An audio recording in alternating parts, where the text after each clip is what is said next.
সামনেই জন্মাষ্টমী আসছে, তো আজ আমি বেরিয়ে পড়েছি গপুদের জন্য সব ড্রেসের অর্ডার দিতে। আর যে আমার এই ড্রেসগুলো বানিয়ে দেয় গপুর, তাদের বাড়িতে দেখো কি সুন্দর একটা ঘাট বাঁধানো পুকুর।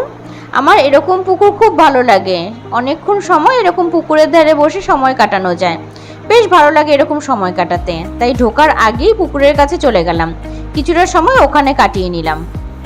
বেশি সময় দাঁড়ানো যাবে না, অনেক কাজ নিয়ে বেরিয়েছি, অনেকগুলো ড্রেসের অর্ডার দিতে হবে। আর ওর ঘরেও রয়েছে তিনটে গোপাল সোনা। ড্রেসের অর্ডার তো মোটামুটি আমার দেওয়া হয়ে গেছে, আর ওর যা কালেকশন ছিল সেগুলো সব দেখতে শুরু করে দিয়েছি। খুব সুন্দর সুন্দর ড্রেস ছিল ওর। দেখি এর মধ্যে থেকে কোনো একটা ড্রেস গপুর জন্য নিয়ে যাব। সাইজগুলো মোটামুটি ঠিকই আছে দেখে মনে হচ্ছে, তা আমার গপুর এটা হয়ে যাবে। গপুর নতুন ড্রেস নিয়ে বাড়ি এসেই চটপট করে ওকে পরিয়ে দিয়েছি। কেমন লাগছে তোমরা অবশ্যই আমাকে জানাবে।